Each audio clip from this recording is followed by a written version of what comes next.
السلام علیکم۔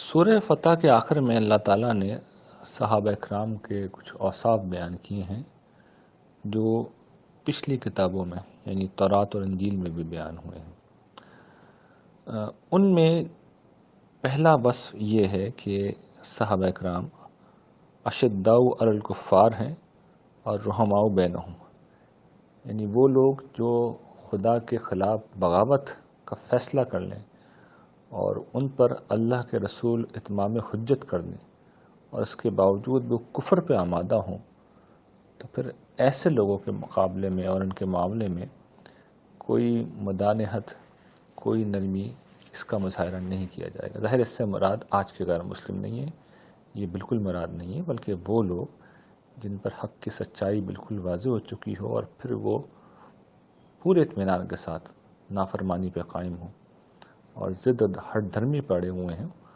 تو پھر ایسے لوگوں کے خلاف بالکل مزاحمت ہونی چاہیے، سختی ہونی چاہیے۔ لیکن اہل ایمان کے معاملے میں ان کا رویہ یہ ہوتا ہے کہ بے حد مہربان ہے، بے حد کریم ہے۔ قرآن نے جسے رحماء کہا ہے۔ دوسرا صحابہ اکرام کا وصف یہ بیان ہوا ہے کہ وہ اللہ کی رضا کی تلاش میں، اس کی فضل کی تلاش میں وہ رب العالمین کے سامنے رکوع سجود کی حالت میں رہتے ہیں۔ یہ وصف اس بات کا اظہار ہے کہ صحابہ اکرام کی ذاتی زندگی، خدا سے ان کا تعلق کس نوعیت کا تھا، عبادت گزاری کا، اور یہ رکوع و سجود قرآن مجید کی خاص تعبیر ہے نفلی عبادات کے لیے، نفلی نمازوں کے لیے، تو اس کا وہ اہتمام کرتے تھے۔ اور تیسری چیز جو قرآن نے بیان کی ہے کہ ان کا جو خارج میں معاشرے میں کام کرنے کا طریقہ تھا، جو ان کی آگے بڑھنے کی رفتار تھی، وہ ایک درخت جیسی تھی۔ وہ ایک بیج سے شروع ہوتا ہے، لیکن رفتہ رفتہ وہ ایک جب تناور درخت بنتا ہے تو آسمان پہ گویا کہ چھا جاتا ہے اور ہر طرف ہر چیز کو وہ اپنے گھیرے میں لے لیتا ہے۔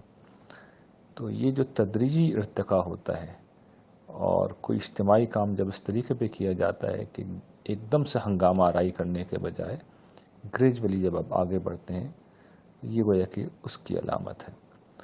آج بھی اگر کوئی گروہ اللہ کے دین کے لیے کچھ کرنا چاہتا ہے تو اسے یہ تین اوصاف اپنے اندر پیدا کرنے ہوں گے۔